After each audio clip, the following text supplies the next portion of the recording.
Hello, in today's session what we're having a look at is how to answer conflicts and tension exam questions, in particular exam questions based on the Treaty of Versailles.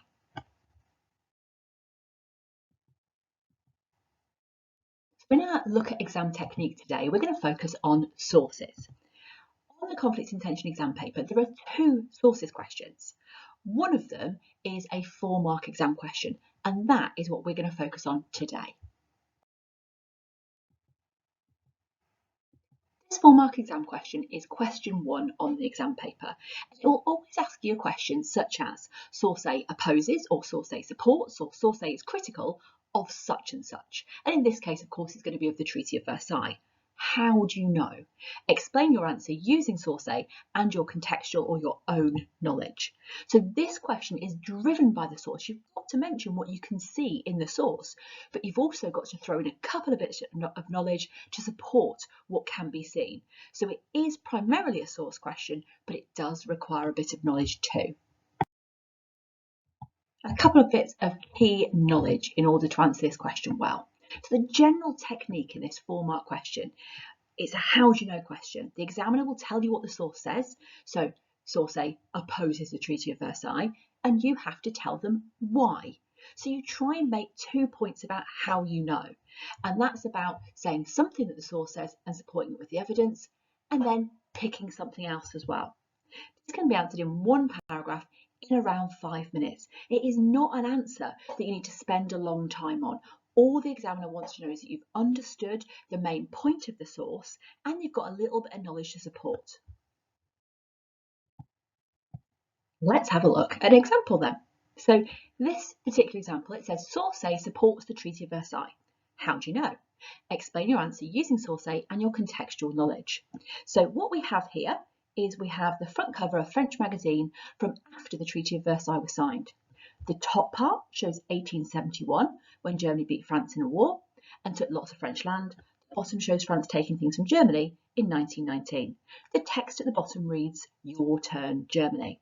Now, this is the kind of information that you'd be given about a source, particularly if there's a little bit of foreign text on it or something that can't be seen very well. Exam papers will usually spell that out for you really well. On the next slide, we're going to annotate it together. Okay, let's have a look at this source in a little bit more detail then.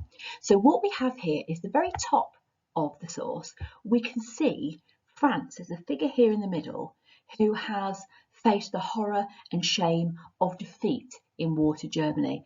France is now being pressured by these soldiers all around her to sign a humiliating treaty. And we know that this treaty is humiliating because at the end of the Franco-Prussian War, France were forced to sign away things such as Alsace-Lorraine.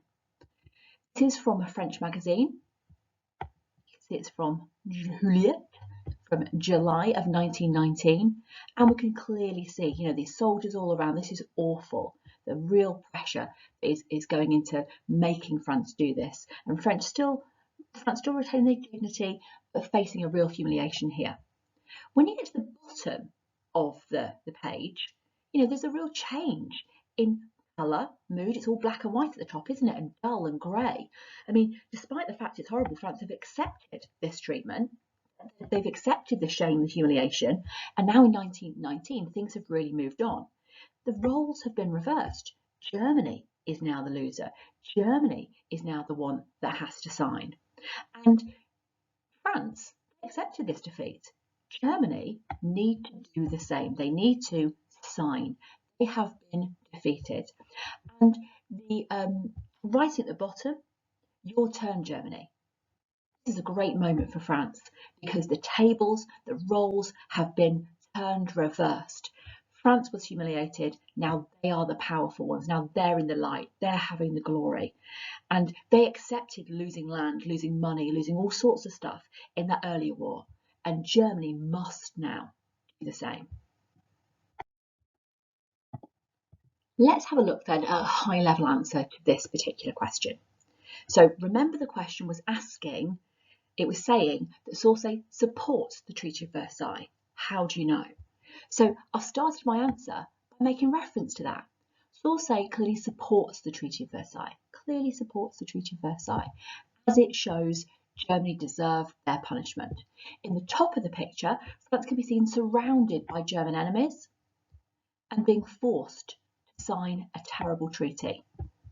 The Germans look angry and brutal, and the French are suffering in the background. So that's just from the source. I know that, so I'm going to give some knowledge here, because remember, I've got to use my contextual knowledge too.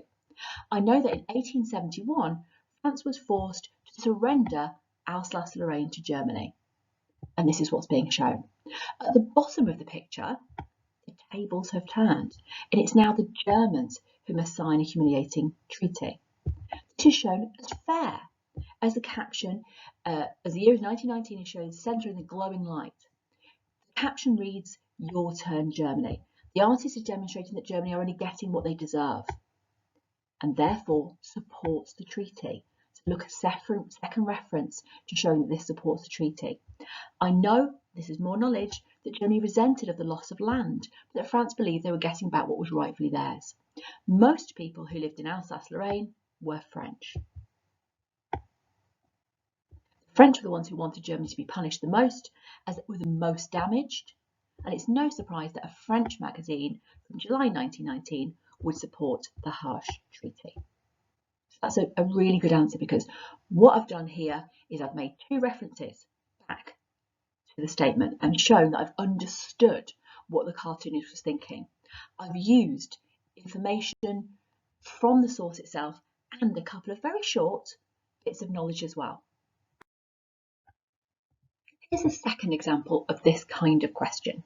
So this time around we've got a different source, it's called Rear View. So source A is critical of the peacemakers. How do you know? Explain your answer using source A and your contextual knowledge. Source A, an American cartoon from 1919. Woodrow Wilson is shown as the conductor of the piece. So remember, when we're talking about the peacemakers, we're talking about the people who made the Treaty of Versailles, primarily the big three. What can we see this time? Well, this time round, what we can see is Woodrow Wilson conducting or directing the piece. Clearly the tune is working, there's music coming off the page, it's all happening. And all of these people who are the peacemakers, representing people like Japan, England, France, Italy and America, well, they're all outwardly singing to the tune of the piece. However, all of these people have guns behind their back, and they all have other agendas. Japan wants to control the Pacific. The British are interested in their own navy, their own fleet. The French are worried about their alliance with America. Italy want to expand and get bigger and have their country expanding over time. So all of this is what those people want. They've got these huge guns. They may be singing the tune of peace, but in their back pockets, they have the weapons of war. They are not serious about the peace process. They are not serious about avoiding war. Whereas Uncle Sam here, who represents America, he's genuinely singing along. He doesn't have another agenda. There is no gun in his back pocket. The implication being that it's only Wilson, it's only the Americans who are really interested. This, of course, comes from an American newspaper.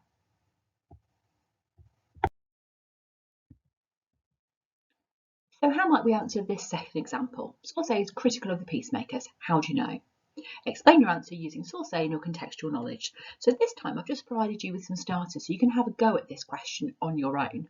So I said something like, source A is clearly critical of the peacemakers as it shows the peacemakers sing along to the tune of everlasting peace whilst, and talk about what you can see, for example, in their back pockets.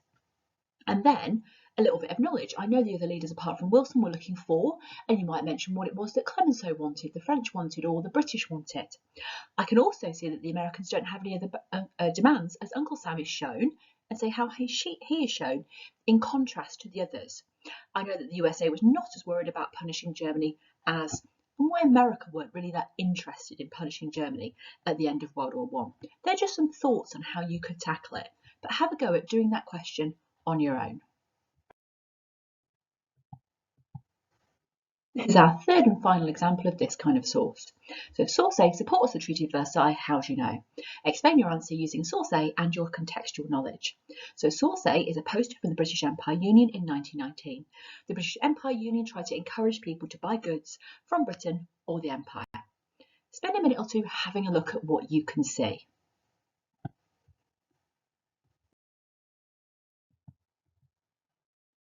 Okay, so when thinking about this particular poster, it's a good idea to have a think about, well, what's said at the bottom. You don't have to give every single example of what the Germans are doing in this particular poster in order to do well, because remember, you're only giving 2 examples of what you can see in these particular pictures to show how it supports the Treaty of Versailles. And of course, you're giving some evidence from your own knowledge as well. If you've got time, have a go at that for 5 minutes.